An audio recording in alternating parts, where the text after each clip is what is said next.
Bonjour à tous et bienvenue dans ce nouvel épisode dans lequel on va parler de la saison des résultats du quatrième trimestre 2023 qui commence en bourse. On va aborder les entreprises que je vais suivre les prochaines semaines en commençant par Tesla et Visa. Premièrement, petite astuce pour suivre les résultats qui vont tomber, j'utilise ce compte qui est sur X, anciennement Twitter, c'est Earnings Whisper et ils vous font des tableaux extrêmement compréhensifs avec toutes les entreprises qui vont annoncer leurs résultats et quand.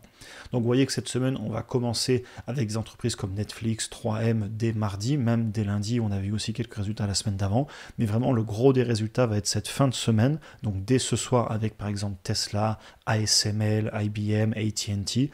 Ensuite demain, on va avoir Intel, Visa qui est très important, Nextera Energy, etc.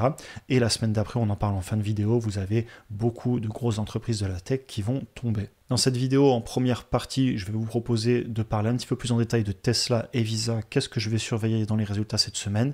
Et en fin de vidéo, je vous montrerai tous les autres résultats qui arrivent, notamment fin janvier, début février, et que je vais suivre aussi. Premièrement, pour Tesla, ça va aussi me permettre de vous faire un rappel d'où trouver les documents financiers. Généralement, vous allez sur Google, et par exemple pour Tesla, vous tapez Tesla IR ou Investor Relations, et vous allez trouver tous les documents à télécharger. Et donc ensuite, vous pourrez télécharger tout simplement la présentation destinée aux investisseurs avec tous les résultats et aussi carrément le 10Q avec toutes les informations officiellement publiées auprès de l'autorité des marchés financiers américaine, donc la SEC. Sur Tesla, premièrement, je vais évidemment comme d'habitude regarder les éléments que j'appelle classiques d'une entreprise, donc la croissance du chiffre d'affaires par segment, les différentes marges, le bilan, le compte de résultats, les flux de trésorerie, vérifier que tout va bien.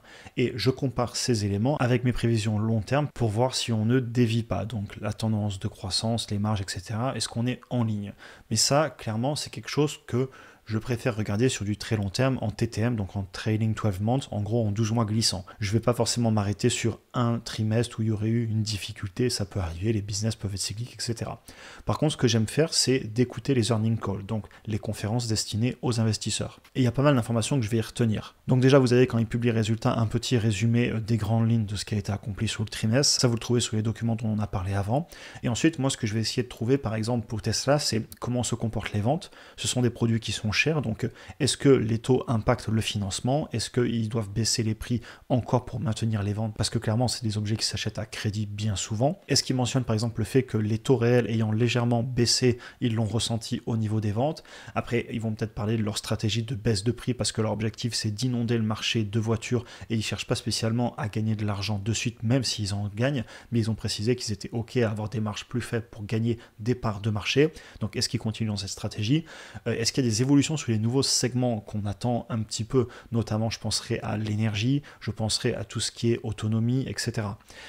Est-ce qu'ils ont prévu des nouveaux investissements? Et pour moi, des nouveaux investissements, c'est aussi une confiance dans l'avenir. Est-ce qu'ils vont déployer du cash dans des nouvelles usines, dans des nouveaux centres de recherche et développement, etc.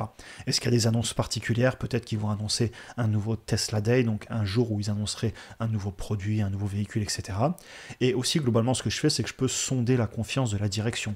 Est-ce qu'ils ont l'air confiants dans ce qu'ils disent? Est-ce qu'ils hésitent avant de répondre? Est-ce qu'ils répondent de façon claire et concise? C'est beaucoup de points qui sont importants. Et d'ailleurs, des fois, quand vous écoutez des conférences destinées aux investisseurs d'entreprises qui sont un petit peu bancales d'un point de vue de la gestion, vous ressentez vraiment que la direction est un petit peu perdue, essaie d'éviter les questions, etc.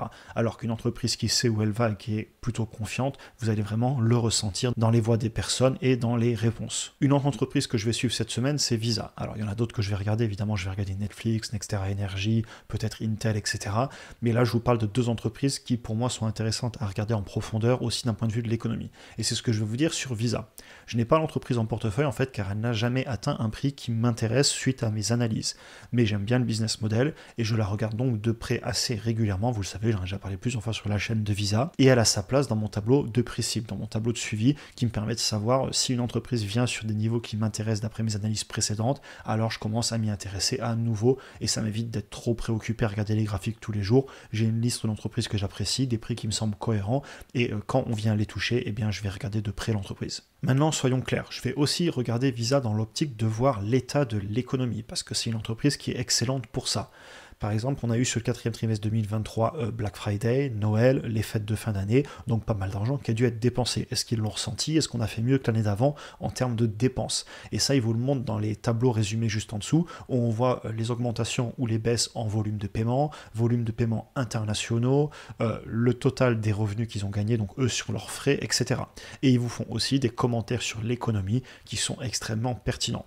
Donc je regarde cette entreprise tous les trimestres pour deux raisons, voir comment va l'économie et aussi parce qu'elle m'intéresse, et s'il y avait des mauvaises nouvelles et qu'elle venait à baisser en bourse, pourquoi pas venir l'acheter un jour. Donc voilà pour deux des entreprises que je vais suivre. Comme je le disais, il y en a d'autres que je vais suivre, et l'objectif de cette vidéo, c'était pas de faire quelque chose de trop long, mais un petit peu de vous rappeler que c'est une période assez importante pour moi, et ça vous permet aussi de voir les résultats qui arrivent. C'est ce dont on va parler dans cette deuxième partie.